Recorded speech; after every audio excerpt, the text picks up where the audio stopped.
Bismillahirrahmanirrahim. Assalamualaikum warahmatullahi wabarakatuh.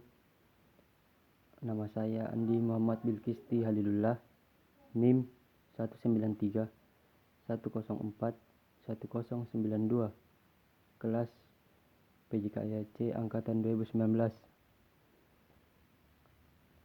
Saya akan mempresentasikan PowerPoint yang telah saya buat dengan materi masalah tes. Latar belakang masalah: banyak tenaga pengajar sekarang yang mudah menyerah dalam proses pentransferan ilmu kepada muridnya, dikarenakan mereka tidak mengetahui bagaimana menggunakan cara untuk mencapai dan menemukan kemampuan sejauh mana sudah dimiliki oleh siswa tentang materi yang telah pengajar pelajari kepada sang murid. 1. Tes. Tes adalah alat atau prosedur yang digunakan untuk mengetahui atau mengukur sesuatu dalam suasana dengan cara atau aturan-aturan yang sudah ditentukan. Untuk mengerjakan tes ini tergantung dari petunjuk yang diberikan. Misalnya, melingkari salah satu huruf di depan pilihan jawaban, menerangkan, mencoret jawaban yang salah, dan sebagainya. Tester.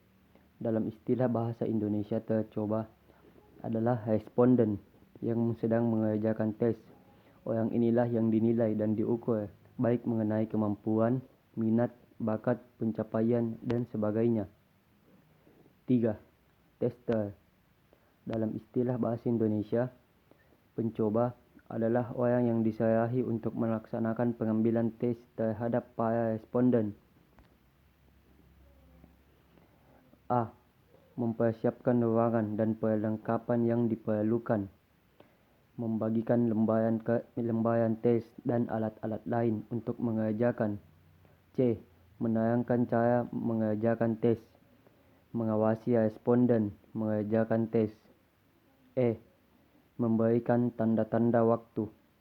F. Mengumpulkan pekerjaan responden. G. Mengisi berita acara atau laporan yang diperlukan, jika ada. Persyaratan tes. Dalam buku Dasar-Dasar Evaluasi Pendidikan pada awal pembahasan disebutkan mengukur panjang sisi meja dengan menggunakan karet elastis yang diulur-ulur, sama halnya dengan tidak mengukur. Hasil ukurannya tidak akan dapat dipercaya. Apabila situasi ini kita pindahkan kepada pelaksanaan evaluasi atau tes, maka dapat disajikan dalam situasi berikut ini. Seorang guru yang belum berpengalaman dalam bidang menyusun tes mengadakan tes bahasa Indonesia. Kepada siswa diberikan sebuah bacaan panjang dan beberapa pertanyaan yang bermaksud untuk mengukur kemampuan siswa menangkap isi bacaan tersebut. Kemudian siswa disuruh untuk mengambil beberapa kata sukar dari bacaan itu dan menerangkan artinya. Pada waktu tes berlangsung, guru menungguinya dengan teliti dan tidak memberikan kesempatan kepada siswa untuk saling bekerja sama. Tes berjalan dengan tertib. Dari contoh di atas, yang kurang baik adalah tesnya. Pertanyaan disusun dengan kurang cermat. Para siswa dibebaskan untuk memilih kata-kata yang sukar dan menerangkannya. Dengan demikian akan pendapat banyak sekali variasi jawaban, sehingga guru akan menjumpai kesulitan pada saat menilai. Guru tidak dapat memperoleh gambaran tentang tingkatan kemampuan siswanya. Dari contoh dan keterangan di atas dengan singkat, dapat dikatakan bahwa sumber persyaratan tes didasarkan atas dua hal. Pertama, menyangkut mutu tes. Kedua, menyangkut pengadministrasian dalam pelaksanaan. Walaupun dalam pelaksanaan tes sudah diusahakan mengikuti aturan tentang suasana, cara, dan prosedur yang telah ditentukan, namun tes ini sendiri mengandung kelemahan. Gilbert Sachs 1980 menyebutkan beberapa kelemahan sebagai berikut. 1. Ada kalanya tes secara psikologi terpaksa menyinggung pribadi seseorang walaupun secara tidak sengaja. 2. Tes menimbulkan kecemasan sehingga mempengaruhi hasil belajar yang murni. Di dalam penelitiannya, Kirkland menyimpulkan bahwa A. Besar kecilnya kecemasan mempengaruhi murni dan tidaknya hasil belajar siswa. Murid yang kurang pandai mempunyai kecemasan yang lebih besar dibandingkan dengan anak yang berkemampuan tinggi. Kebiasaan terhadap tipe tes dan pengadministrasiannya mengurangi timbulnya kecemasan dalam tes.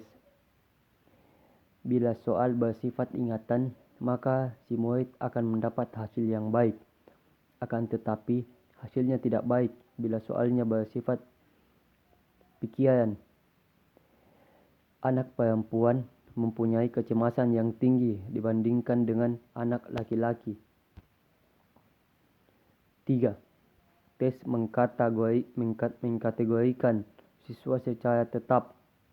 Dengan mengikuti hasil tes pertama, kadang-kadang orang membedakan cap kepada siswa menurut kelompok atau kategorinya. Misalnya A, termasuk pandai, sedang atau kurang. Sangat sukar bagi tester untuk mengubah predikat tersebut jika memang tidak jelek hasil tes selanjutnya.